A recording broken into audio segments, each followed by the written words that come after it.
Hi everybody, it's Julia and I'm so excited to be back with Gerda Steiner Designs today for the Outer Space Blog Hub. Gerda is releasing 2 new stamp sets and I'm a fan of space and aliens and monsters, and so I was so excited to receive these 2 stamp sets in the mail. You can combine them or use them separately, but they're just so cute and there's so many possibilities. My first card, I started out by stamping the images on a piece of watercolor cardstock using my favorite things, black licorice ink, because that works great with Copics and with watercolors. You can turn this panel either way, so there's no rhyme or reason. And I am also using my Gansai Tampi watercolors. And I'm actually doing just some loose coloring. I'm using my water brushes here, simply because they allow me to blend the color out nicer, because the water in the barrel helps to blend the colors out nicely. And I'm not doing anything special here. I'm not worrying about light sources or anything. I'm just having fun coloring this in.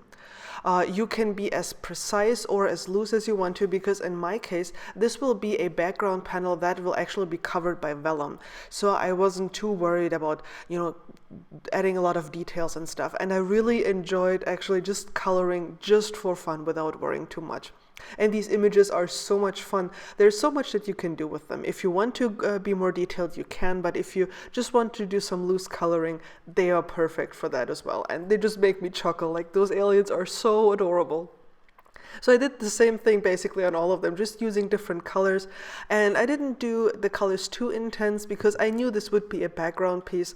So I was just being really loose here. And I was just having fun using my watercolors. You can use Copic markers for that. If you don't like watercolors, you can use colored pencils. And you can see I had a boo-boo here where the color seeped out. But you know what? It's a background panel. It's going to be covered up anyway. So I just did whatever felt right. Then I colored this little guy, which I would fuzzy cut later on, but I realized quite quickly that I didn't like the pale color that I got from the watercolor. So after I fuzzy cut him out, I used my Copic markers to just add a tiny little bit of shading here and there.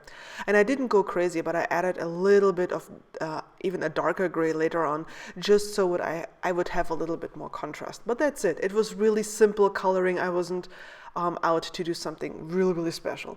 And here you can see I fuzzy cut the little guy and mounted him on top of my card base.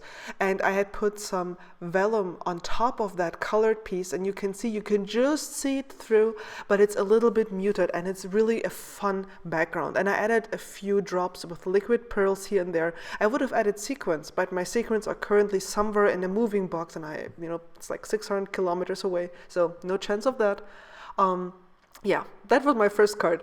For my second card, I started out by just wetting my card base with some clean water, and then I'm grabbing my Gansai watercolors again, and I think that is the printer in the office that now thinks it needs to print something, sorry. And I'm adding a little bit of color here and there. And I'm going in the order of the color wheel, because this way I can make sure that when the colors blend, they will actually look fine. You can see when you blend the blue with the pink, you get somewhat like a cold purple. And then I added a teal color and worked my way over to green and the yellows. And on my first layer of color here, I only had a very light wash of color, and then I went back in and added more color, less diluted with water, so the colors would pop more. And if you wet your surface first, you can make sure that the colors they wick away, and it's much easier to blend them because it's already wet. So I set that piece aside to dry. And then I stamped my UFO here, my spacecraft, masked part of it off, and then grabbed one of the aliens and stamped him right inside of that. And I just love this little guy. Like, his eyes just make me chuckle every time. And then you have different mouth. They have 2 different mouth, which you can choose from. But I saw that I was sold on the stamp set, like literally sold. And that's the magic of masking, it just looks perfect. At first I colored this in using Inktense pencils and a blender pen, but pretty much like I realized with my astronaut, I realized the colors were a little too muted for my taste, even though I tried to make them more contrasty. So I went in with my Copic markers. The Copic markers were not hurt, like the Inktense pencils had dried. And yes, the watercolor paper soaks up a little bit more Copic ink than Copic friendly paper does, but you can blend quite nicely. It doesn't look that much here because I have the contrast settings set quite really on my camera, but you can blend out really, really nicely on watercolor paper actually. So I just added a little bit more color and contrast with my Copic markers. You can see here I'm just using the flicking technique, making sure that I'm blending out very softly towards the edge, and then I'm coming in with a lighter gray marker and blending this out even more so there is a really soft gradient.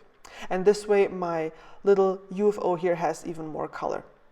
Now I loaded up a brush here with some black ink and just spritzed it here. I just wanted to have like a little bit more, interest to the card, and I repeated this with the gold, it's not ink, with the gold paint and then with the pearlescent one.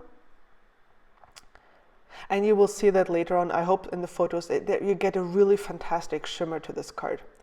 I trimmed down the sides of this panel and stamped some of the stars from the stamp set in the background, and here you can see the fantastic shimmer you get. I mounted the UFO and the little guy with foam tape onto this panel and stamped the sentiment also from the stamp set further down. So that is my second card. The third card, I didn't make a video for it, but I just wanted to show it to you. I used my Copic markers to create it. And just one more word about this block hop. This is about these new stamp set that Gerda Steiner is releasing. And if you leave a comment on the video or on the blogs of the participants, and I have the full list on my blog and the link is in the video description below, you can win one of 3 gift certificates. So I encourage you to leave a comment, hop on over to my blog and then visit the other blogs that are participating in this hop so you can increase your chances. I hope you've had fun and you've enjoyed the different techniques that I've used to create these cards. Thank you so much for stopping by, and I'll catch you again soon. Bye bye.